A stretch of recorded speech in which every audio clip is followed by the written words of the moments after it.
Lenape people. We pay respect to Lenape ancestors past, present, and future. Please keep your mask over your mouth and nose throughout the entirety of the performance. Please do not eat or drink anything while you're in here, and please do not start a fire or tell anybody how many people were in this space. So we do have a couple upcoming shows to keep an eye out about. Hit No Smoke, Say No Joke.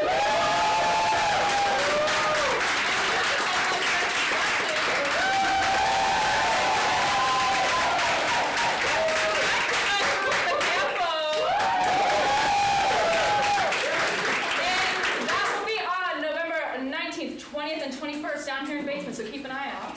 After that, we are producing Chekhov's Three Sisters, directed by Laurie King. December 9th, 10th, and 11th. A few content warnings before we begin. There are mentions of 17th century torture, as well as mentions of the state of Massachusetts. So please, please silence your cell phones at this time and enjoy Massa-Frickin-Chusetts, a stand-up show with music by Phoebe Singer.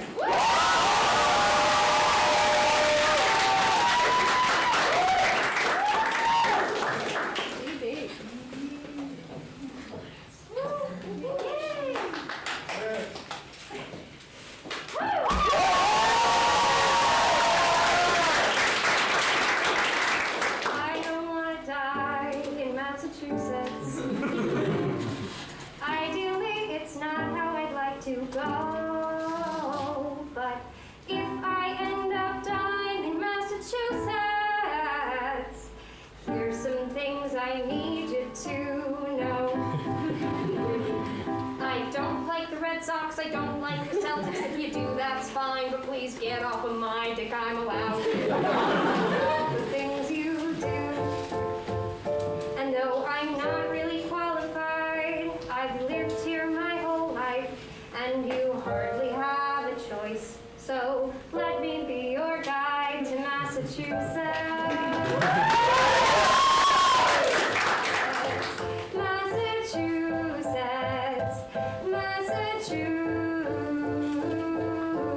Here's a little history lesson from Massachusetts. What? That's not what you wanted to hear. Well, we're one big Irish family in Massachusetts. So suck it up and grab yourself a beer. There were Native Americans who did cool shit, and as usual, the white men ruined it. Some tea and hugged some witches. And there was Louisa May Alcott and David Thoreau and a woman named Amy Poehler. But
relationship to the state they grew up in. Cool. But I think that's healthy. I think that's like realizing that Lucky Charms for every meal is like bad for you. That your favorite childhood TV show is actually incredibly problematic. Like, it'll always have a special place in your heart, but like sometimes you need some distance. Literally. If you've never been to Massachusetts, don't worry. It's pretty much what you'd expect. We've got pilgrims, we've got turkeys, we've got anger issues. We've got turkeys with anger issues. That's a joke, all turkeys have anger issues. But don't worry, it's going to be good. I'm going to tell you some jokes, we're going to sing some songs. It's going to be a good time. This past summer, I was working at a little Italian place called Bertucci's. I was working as a waitress, and if you've never been to a Bertucci's, it's pretty much like knockoff New England Olive Garden.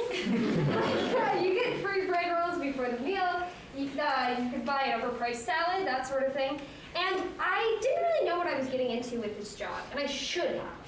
And I'll tell you why.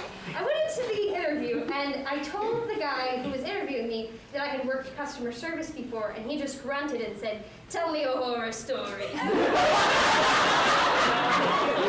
my entire interview. And that is how I spent the majority of the summer. That's why I spent the majority of my summer working as a waitress at an Italian place that gave out free bread rolls but was also carpeted.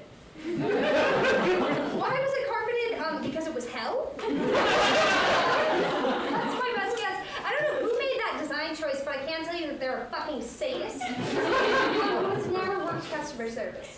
I don't actually totally trust people who haven't worked customer service jobs, because unless you've worked a customer service job, you don't know that people, at least under capitalism, horrible, disgusting monsters. And I have a lot of faith in people, but like, if you know, you know. If you're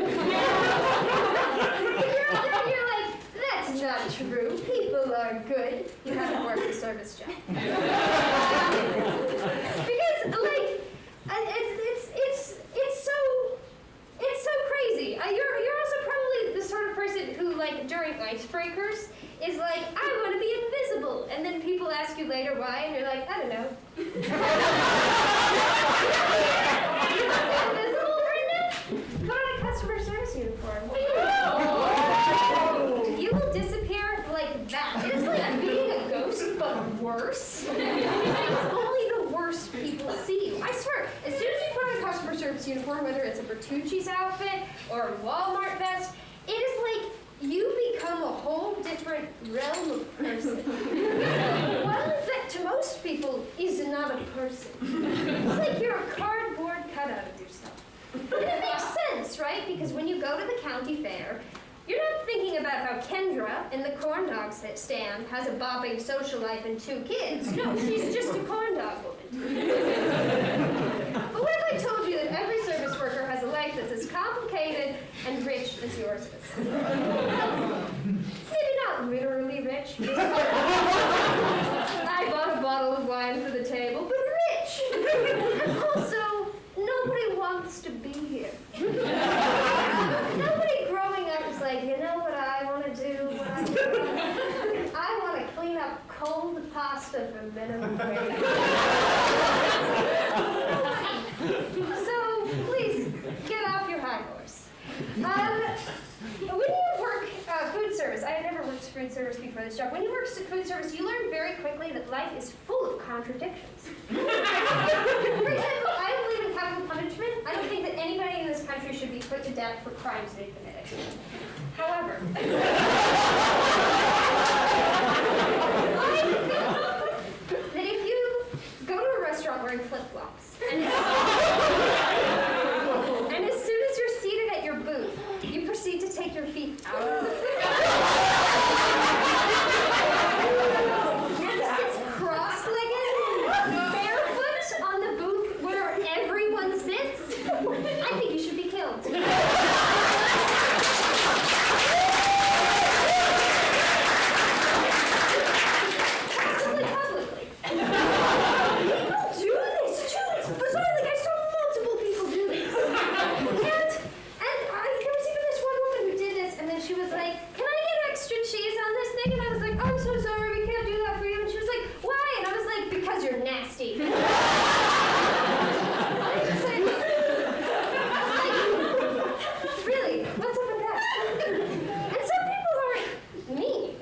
they're just weird. Like, I had this one woman once, very nice lady, come in, she was with her grandkids, they came in for lunch. She wanted the lemon garlic cream sauce without the cream. So I go to my manager, I'm like, hey manager, can I get the lemon garlic cream sauce without the cream? And immediately my manager is like, what? Who the fuck asked for that? I'm like, I don't know, man. These are just words that people say. He's like, well, no, you can't have the lemon garlic cream sauce without the cream. It's a cream sauce. I'm like, okay. So I go back over to the table. I do the whole spiel. I'm like, I'm so sorry. Is there anything else we can get for you? And she's like, oh, that's okay. I'll just have it with the cream then. You mean that wasn't an allergy restriction?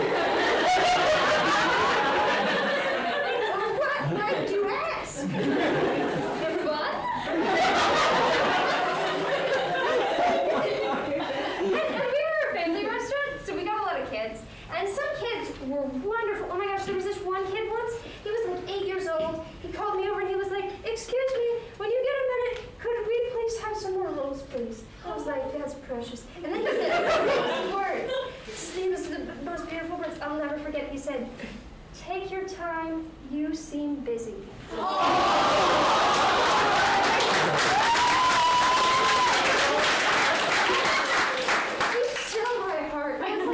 This child has more compassion than the entirety of the American healthcare system. But you know, not all children are like that. Some children are, for lack of a better term, nasty flesh-eating demon babies. There's this one time once where we were so busy. I was so busy. It was like I had just finished training. I was waiting like 6 tables at once. I'm running around. And I had just brought this family their food, and it hadn't been that long. They were waiting. I had just brought the rolls. It hadn't been that long. They were waiting for their food. And I'm making a big show of being busy, right? So they hit the heads and they tip me. Please God, tip me. Suddenly, from across the restaurant, a child is yelling at me. There's a child going, where are the rest of the rolls? I said, rolls are his God-given right. Was writing the Constitution. And he was like, and yes, let the bitch children multiple rounds of rolls at the Bertucci's. Listen, I am a patient person. I'm a kind person. But when things like that happen, there's some sort of sick fantasy that goes on. Some sort of sick fantasy where this kid is yelling at me. He's like, where are the rest of the rolls? And I turn to him and I just go, wouldn't you like to know, you little fuck? I didn't say that because I didn't want to get fired. But at that point, we were so understaffed. Hello. We were so understaffed. I feel like I'm neglecting my side there. But we were so understaffed at that point. It's the middle of the pandemic. And so I was waiting tables. I was bartending. I was making desserts, and I was making salads for the restaurant. Yes. And I was only getting paid in tips. Which, if you're wondering, is illegal. Yeah. So that was happening. So some days I just wish that they would like fire me and just rip the Band-Aid off, which is totally backwards, right? That's like knowing that you want to break up with your girlfriend, but not liking conflict, so just subtly hinting to her that she should break up with you. Like, it never works out. And I did end up breaking up with Bertucci's eventually, but not before I met a wonderful woman named Lola. Lola was another waitress who I worked with. Well, worked is a loose term. Lola had been working at the Bertucci's for 30 years, and she was done with it. She worked Tuesday nights and Saturday nights. She would wait at about 2 tables, and she would go home. She was an icon. And everybody, I was really nervous to meet Lola, mostly because everybody told me to be. Everyone was like, be careful, you're going to meet Lola. And she's going to be nice to you for about the first week, and then she's going to bitch about you to the one coworker that she likes. So I was nervous to meet Lola, and then I finally did. And She looked, and I don't mean this to be mean, it's literally the most accurate way I can think to describe it. She looked exactly like Miss Trenchbull from the like black hair and the top knot, mole, and very quickly, I got to know two things about Lola. The first was that every year for Christmas, she would buy her grown-up son a copy of Sports Illustrated Swimsuit. And this last year, her son's girlfriend had come up to her and said, "Please stop doing that, it makes me incredibly uncomfortable." And Lola had said, "He likes it, I'm not going to stop doing it." And the second thing I learned about Lola was that she had a piece of shit New England husband. Of course she did. No, there are not a lot of things that the media gets right about New England, but the piece of shit New England husband trope is one they hit the nail on the head with every single time. And of course Lola had one of these who she had been with forever, and she probably would be with forever, but she hated him. And there's this one magical, fantastic day that we were in the back room, and I was folding silverware, and she gave me probably the best relationship advice I will ever get. She turns to me unprompted and says this, and I quote, "Don't ever get married."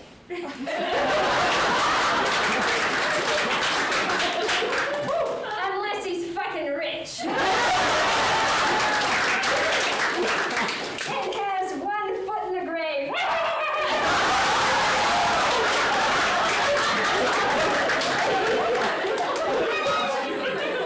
And she cackled.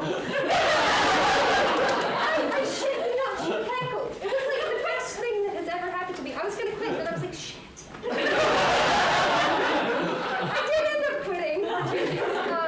Yeah, it's because it's sad, right? It's sad when you can't fix things. It's like some things you just can't fix. You can't fix a piece of shit New England husband, and you can't fix a cartoon Italian place. Sometimes you just need to break up with them. But like, how? If you're me, you write a breakup song that no one will ever hear, and then you procrastinate for as long as possible before finally calling them on the phone and cutting the cord. They never got to hear the song I wrote about 2 weeks before I quit the job. But you do.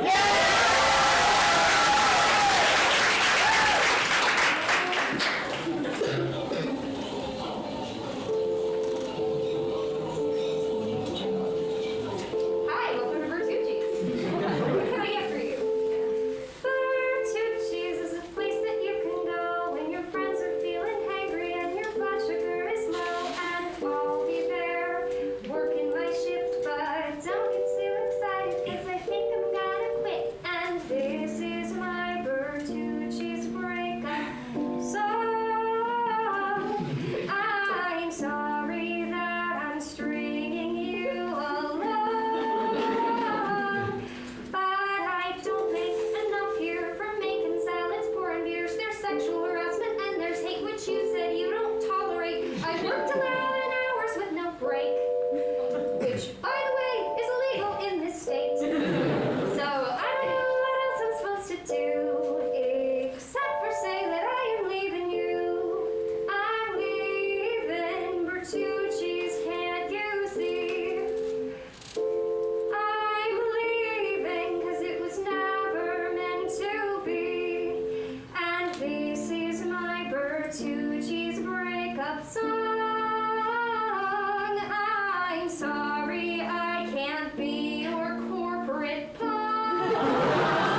It's called, I need everyone to look at me all of the time. I need validation. I eat it for lunch. I go to my local McDonald's. I get my burgie. I get my fries. But without my side of validation, it's just not a complete thing. It's like if a tree falls in a forest and nobody's around, does it even make a sound? I don't know. Stop looking at the fucking tree. I'm right here and I'm much more interested. I think part of it is like, if I'm an entertainer and if people are constantly enjoying my presence, why am I even alive? Like, what is the difference between me and the salt lamp you keep next to your bed? Really, I want to know. And if you're a normal person who doesn't need people noticing their greatness at every moment of the day, you might think, hey, Phoebe, this thing where you need people's affirmation, it doesn't seem entirely healthy. To which I would say, huh. Would anybody like to hear a knock-knock joke? There's this tweet. It goes a little bit like, sorry, I'm going to drink water now. It goes, thank you. Yeah, thank you. Stay hydrated. There's this tweet that goes a little bit like, trying to explain to my parents that basically nobody under the age of 30 thinks anything good will happen ever again. I think about this tweet a lot. When I do, I think about how almost every person I know who's my age has some sort of mental illness. Whether it's anxiety, depression, everybody's got something. And there's a reason for that, right? Like why an entire generation is having a mental health crisis. But it doesn't help that when we were kids, nobody really taught us how to talk about that stuff. Like it just wasn't really a conversation we were having. And we did have health classes. I remember them very well. In elementary school, I would go into the gym and we would fill out these health workbooks. And there were prompts in the workbooks. And the prompts were a little bit something like, your friend Cynthia loves to smoke cigarettes. In fact, she's going to the woods after school today to smoke cigarettes, and you're invited. What do you say to Cynthia about her choice about the cigarettes? Like, they had flair. I don't remember a lot of these super well, but one that I remember super well is the one about self-esteem. And I can't remember, this was like prompt for like 4th graders. It was like, you've encountered a sad unicorn. You ask the unicorn why it's feeling sad. The unicorn says it's feeling sad because it doesn't feel special. It is your responsibility to make the unicorn feel better. What do you say to the unicorn to improve its self-esteem? Bitch! I don't know. I'm a child! You're gonna tell me, a child, that I'm responsible for the mental health of a grown stranger I just met in the woods?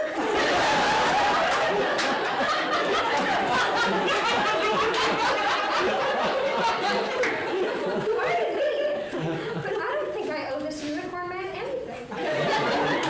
Also, side note, why do I have to be up in everybody's business all the time? Can't we just, like, chill? I really do wonder what they were thinking with this question. Like, they were like, guess what? It's really hard for kids these days to talk about self-esteem. Why don't we help them out by putting in a fairy tale creature? And they were like, that's a great idea. Okay, we'll just have to use one of the, like, ugly ones, right? So they can make it feel better. And they were like, no! I was actually thinking these insecure children could reassure the hottest fairy tale creature.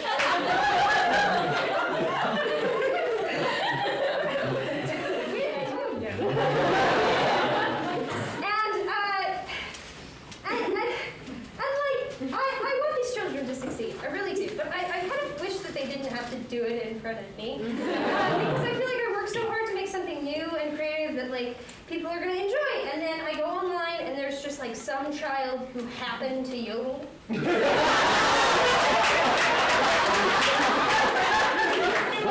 the right time in the right moment. I'm happy for the yodeling child I am. But I realize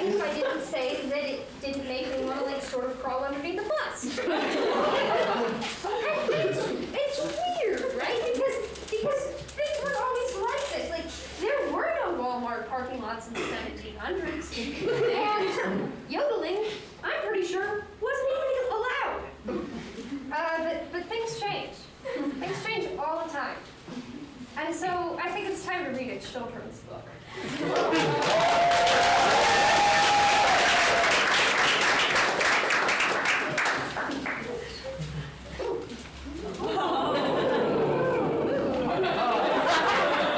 This is the story of Limpy the Town Turkey.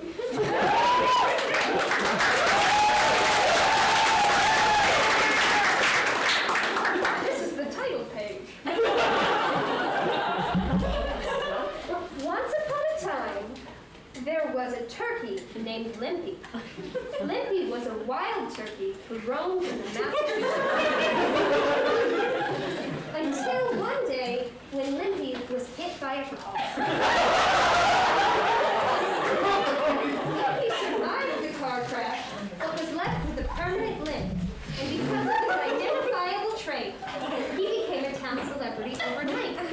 People even gave him a nickname, Limpy the Town Turkey. Limpy didn't know this at the time, but this identifiable trait would soon lead to his untimely demise. It all started with a Facebook page for Limpy sightings. Everywhere Limpy went, people took pictures of him to post on Facebook, and many times they fed him out of their cars. And it was fun at first, but then people got weird, obsessive, possessive. It was almost as if they thought Limpy, a feral turkey, was their actual pet. They posted, they fed him, mostly out of their cars. Do you see where this is going? Because I assure you an entire town in New England did not. Eventually, Limpy got hit by a car again. And this time he was not so fortunate as to just receive a broken leg. And so the town peacefully accepted Limpy's passing. Psych, they freaked the fuck out. Some people posted death threats. I'm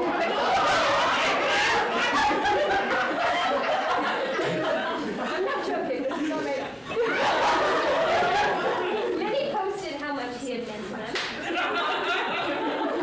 There was even a party in the middle of town where people could mourn Limpy's death.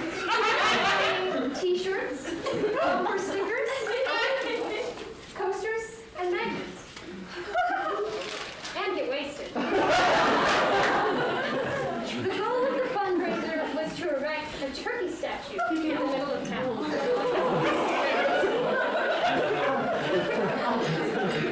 Now I know what you're thinking. These white people have too much time on their hands. You'd be correct. Oh, what's that? The town had missed something? An excellent point that Limpy had never been their turkey? Because he was a wild fucking turkey? Can I tell you a secret? Yes.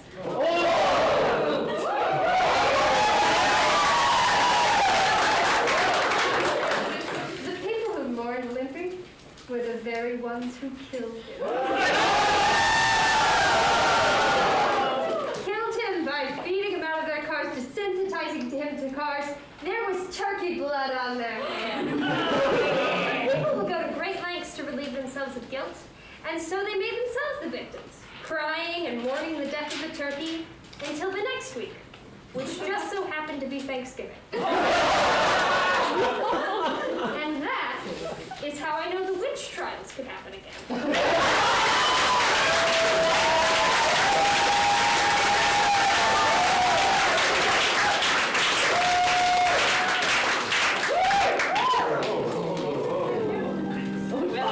The Salem Witch Museum, where we're absolutely living for the drama.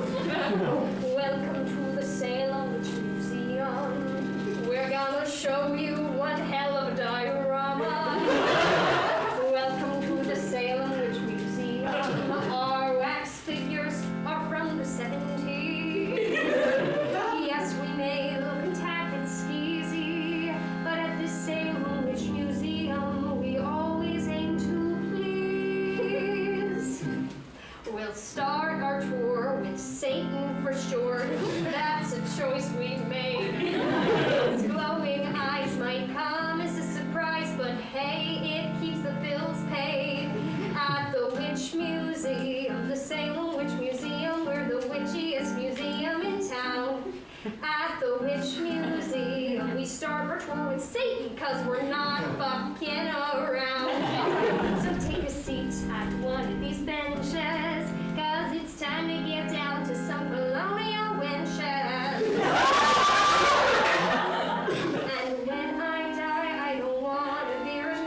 came here to see some wax figures get maimed. Deliver on that, but not yet. Cause there's someone that you haven't met. His name's John Crow. He's a hottie. That's so sexy. It's this hard rockin' vibe. He's doing something of his own volition. He's gonna save us with this petition. His name, what? We killed him? I'm sorry. I'm just, wow.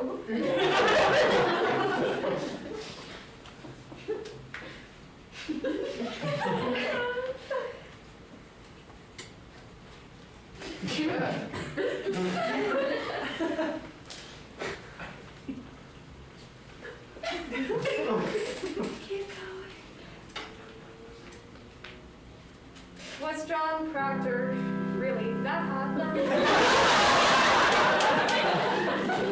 you just think that because Arthur Miller said so? No, I bet he was a hot chunk of man meat. Wasn't doing something with a cow teat. Maybe when he was, I don't know what you're into, but I do know that the Witch Museum, the Salem Witch Museum, is my favorite place to be. Yes, the Witch Museum may be old and crusty, but babe, so is history. So if you're in town, let me know, and we'll make it a point to catch this Puritan shit show. Oh, the Witch Museum. Oh, the Witch Museum. I love you.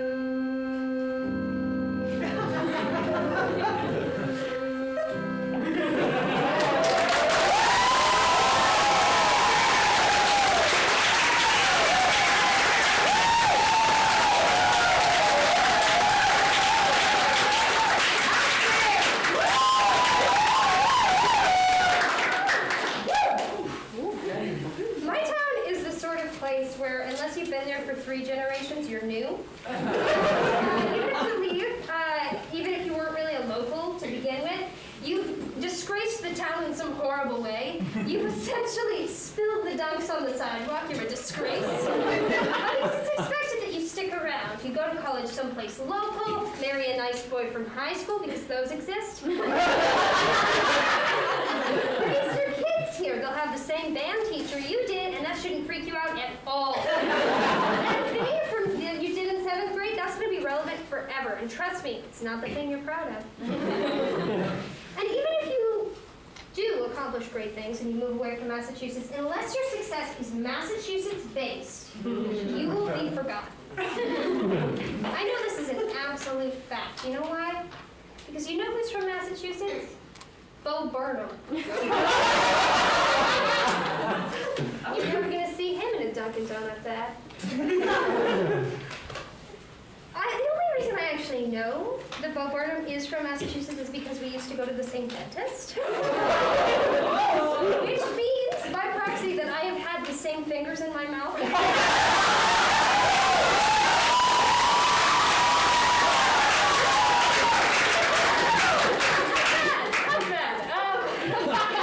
dentist, his name is Howard, and he's a fascinating creature. He's married to his secretary, whose name's Cherie.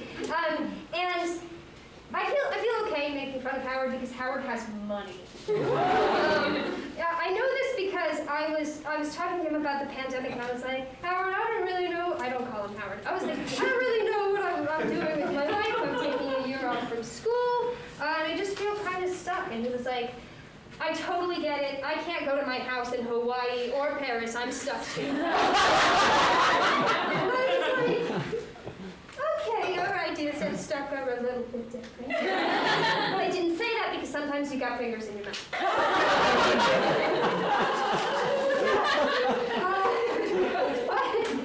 But a little while ago, Howard decided that he wanted to buy buy a yacht, so he did. And he needed a name for the yacht. I mean, obviously. He needed a name for the yacht. And the obvious choice would be Cherie, right, after his wife. It's a great name for a boat. No. You know what he named the boat? He named it the Howard. Isn't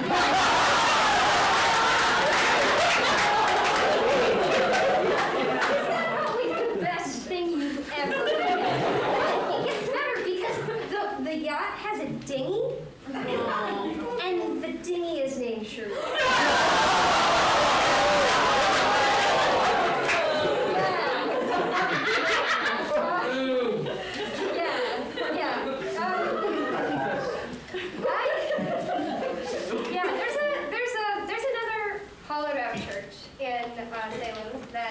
Salem that talks about the witch trials. Except they focus a lot more on the prison part of the witch trials. It's called the Salem Witch Dungeon. I visited over the summer with my family, and we learned that in Salem they were less invested in you confessing that you were a witch, and they were more invested in you confessing that you had signed the devil's book, therefore consenting to be a witch. Which means that the devil is hanging out somewhere in the woods with the yearbook. Like a sad sixth grader, like, please, sad.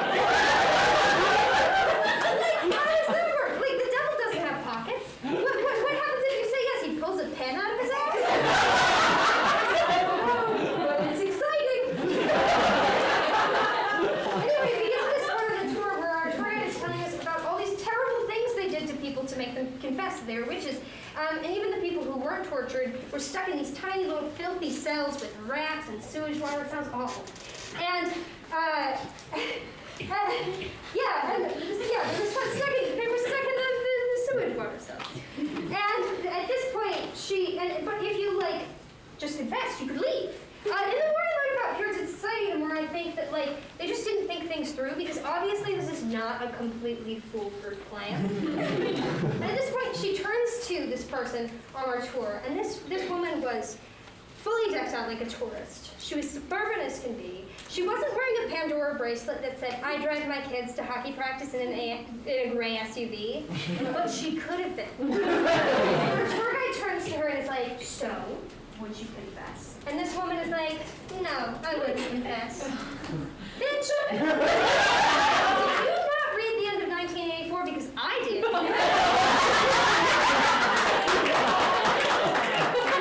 know that when the rats come out, it's over for me. No. And I guess it just bothered me that this woman, this rando suburban lady was like, "I could do it," because we all know that this woman wouldn't last 2 minutes in the Salem witch trials. And that's no fault of her, because in her defense, it sounds awful. But I guess it just rubbed me the wrong way, because no. You've missed the point. Do we need to go back to the flogging cell? Yes, we can go back to the flogging cell. I really would rather not do that. And now I know what you're thinking, if you're so upset about that. Phoebe, what would you do in that situation? Well, I'm glad you asked. I've thought about it a lot. I confess. I totally confess. Not because I'm weak, but because it's simply the smart thing to do. But for me, I know myself. And for me, I know that the problem wouldn't be whether I confess, because I would. It would be how good that confession would be. Because I can see it going one of two ways. One way, I just get frustrated. Fine, I signed the fucking thing. I did it. Is that what you want to hear? And the other way, I get into it. I get a little too into it. Like the Salem Witch Museum, I live for the drama. And I need everyone to look at me all of the time. And if you're going down with the ship, you might as well ruffle some sails, you know what I'm saying? In my mind, this is how it plays out. I'm sitting at a table with 4 guys in white collars. Me, I've looked better. I've been in the dungeons, I haven't eaten. I haven't showered, ever. It's the 1600s. And for some reason, I have a wildly out-of-place 1940s accent. And these guys have been drilling me for hours. And they haven't gotten any confession. But then they finally do. And it goes a little something like this. I saw the devil. In the woods. Yes, he lives there. There he was, book in tow. He was so charming, so handsome. He was standing there all furry, you know how he is. There were waves of heat rolling off of his clean, jacked body. Don't look at me like that, Cotton Mather. It was so comforting. You don't know how comforting it was after this long, harsh winter in this cold New England town. And he called me over, book already open, and he said, "Please sign." Pin on his ass. I don't know if you knew that he did that, but he does.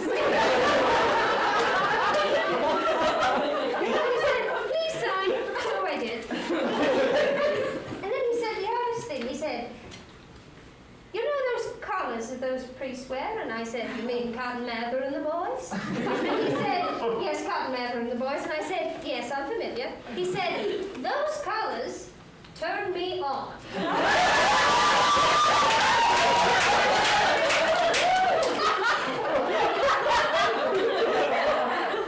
And then he said something else. He said, "Phoebe?" And I said, "Yes, devil." He said, "I have a theory." I said, "Tell me your theory. I'm an Aquarius." He said,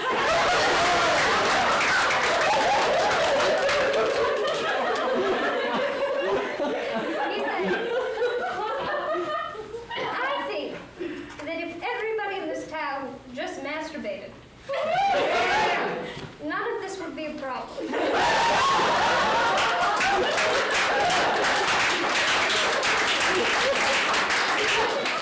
And these guys who were questioning me freak out. They're like, "This is terrible. We can't stand for this. Tell us, what else did you see in the woods?"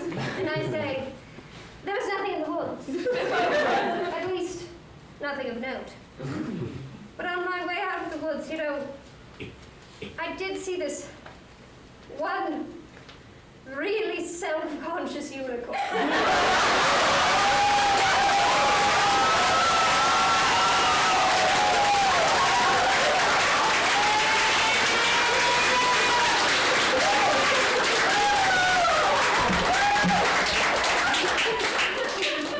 But don't worry, I fixed that.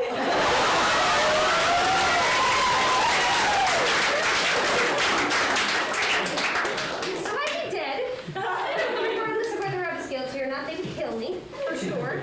But it seems like maybe it would be better to be dead than alive in the 1600s anyway, so what can you do? I would actually love to work at like a historical reenactment place, like the Salem Witch Museum. I think that would be like super fun. I haven't yet, but I have worked at another New England stable. It's called Jordan's Furniture. I always have trouble explaining Jordan's Furniture to people who've never been because like, what the fuck? Basically, it's a big furniture store. That has a bunch of things inside of it. So the one I worked at was a furniture store, but it also had a candy store, a ice cream store, a Fuddruckers, and an IMAX in it. Yes. Plus an indoor waterworks show and a ropes course.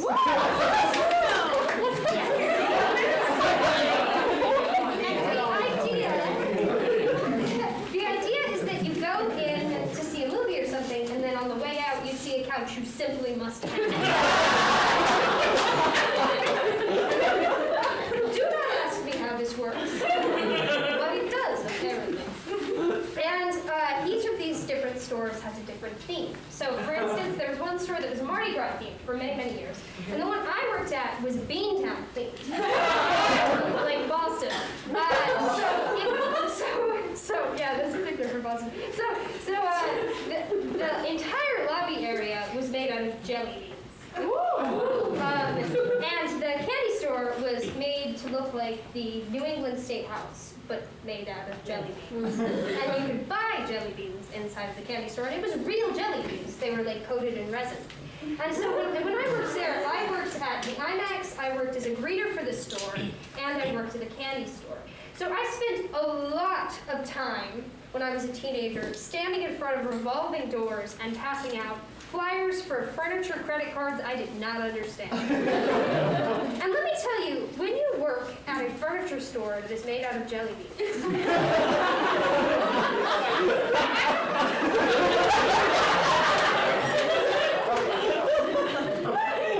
you have a lot of time to think about your life.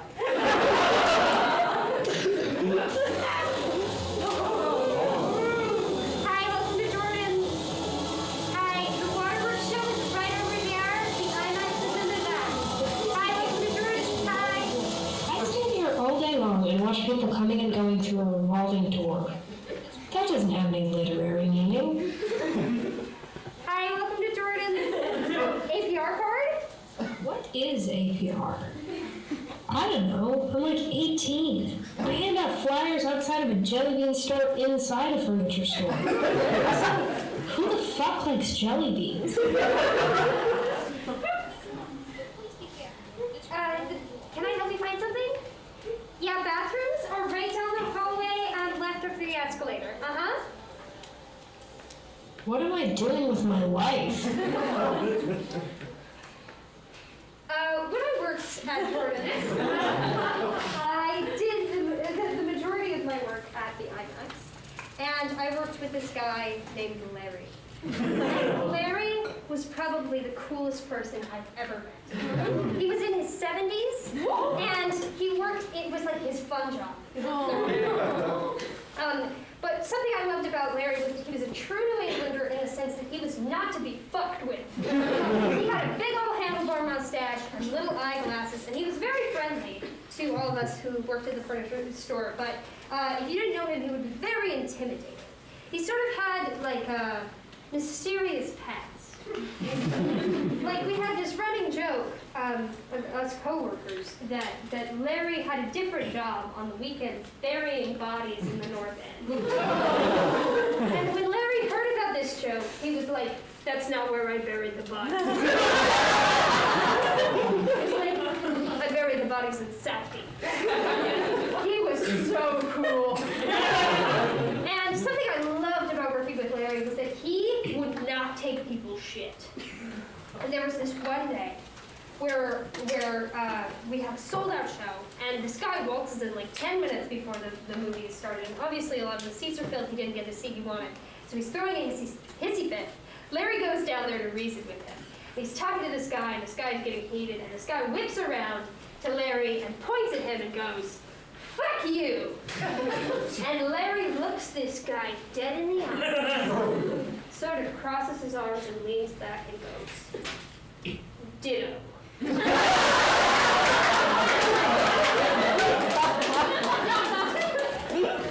When I tell you I would have peed my pants. Because that is the scariest thing he could have said. Because when he says ditto, he's not really just saying, "Fuck you back." He's saying, "Fuck you, and I'm better than you." And now you know. I miss Larry. I hope he's doing well. I think he works at Marshall's now. When you work at a movie theater, you end up, you see like the last 5 minutes of a movie like a million times because you have to go into the theater a little bit early to help clean up. And when I was working there, we were playing the live-action version of The Lion King for about 2 months. So I got to know the Circle of Life reprise very well. So well, in fact, that I started to not go in to the end of the movie, and I would stand outside in the hallway and act out. And with your permission, I would love to do a little of that for you right now.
bit of an odd family. And there were like two parents who were probably in their 30s, and then like a little girl who was probably like 8. And they sort of caught my eye because the little girl was dressed up like Alice in Wonderland. Adorable. But what caught my eye was that the mother was also dressed up as Alice in Wonderland. But probably in the same size outfit. And I want to make it like very clear that this was not a sexy Alice in Wonderland. It was just so small. And this woman was blessed. So there was some concern from management that some things might pop out. Speaking of things popping out, people do all sorts of shit in movie theaters. And some of it makes a lot of sense, like loose change, wallets, phones, stuff that falls out of your pocket. Some of it's a little bit weirder. Like once I found like just a single slice of cheese. Like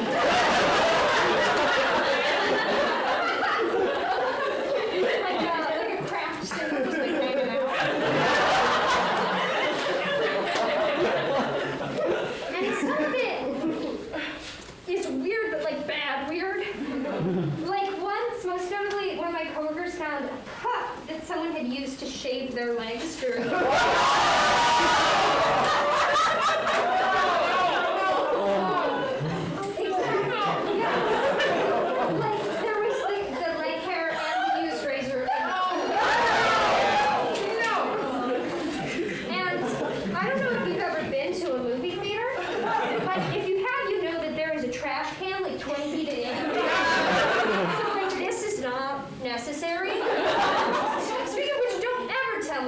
wage workers make enough money. I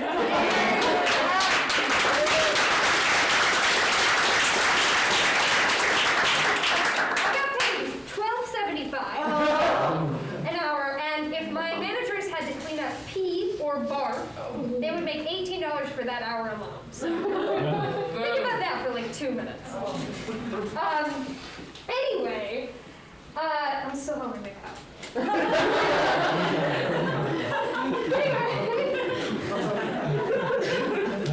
We were playing Star Wars. It was the last movie of the night. It was like 12:30 in the morning.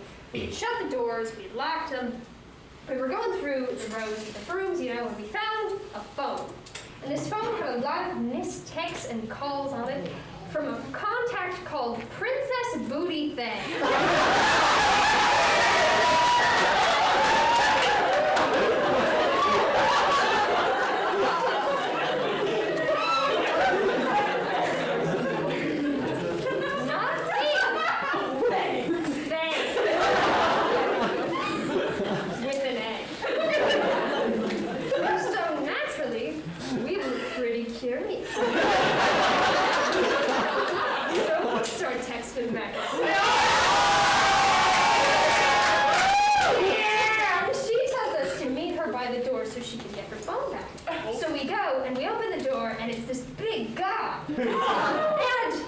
And my coworker is like, "Are you Princess Booty?"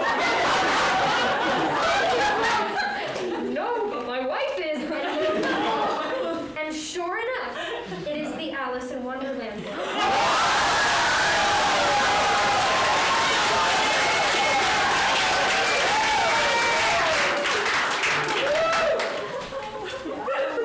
I don't know what the story is. But I know there is one. I don't know much of anything, really. I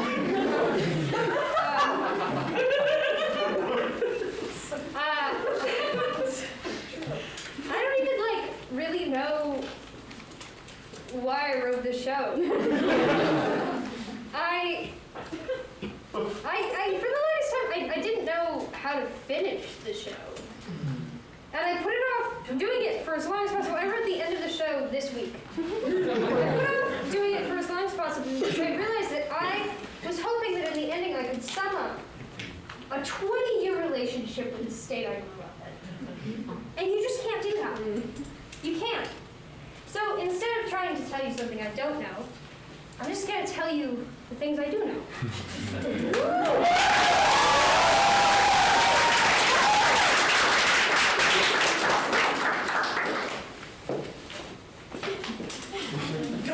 I don't work there anymore.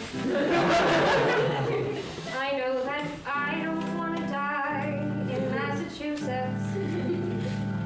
Or for, shit, this is an organ. I don't want to die.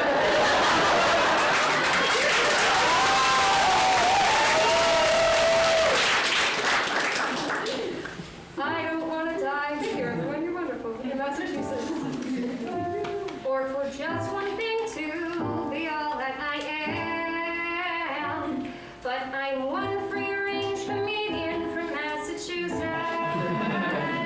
Vegetarian raised, so I became a ham. And I'm afraid of being stuck in Massachusetts physically, but I'm also afraid of being stuck there emotionally. I mean, what is the word? I don't even fucking know. Because here's the thing, I'm not actually afraid of dying here, because Massachusetts is more of a state of mind. I'm afraid of stasis, of not thinking critically. I'm afraid I'll grow out of questioning all the shit I see in Massachusetts.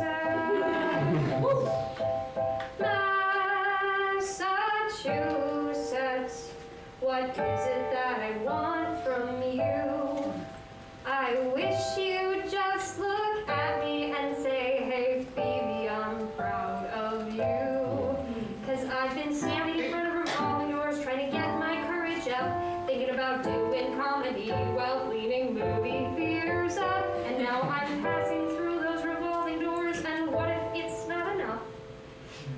Cause I'm here and it's happening, and all I can think is, what the fuck? I don't know anything, I don't know anything, I don't know anything, I don't know any frickin' thing, I don't know anything, I don't know anything, I don't know anything, I don't know, I don't know, I don't know anything, I don't know anything, I don't know anything, I don't know any frickin' thing, I don't know anything, I don't know anything, I don't know anything, I don't know any frickin' thing except Massachusetts. Please don't hate me. Massa-Frickin-Chusetts is not always where I wanna be. Massachusetts.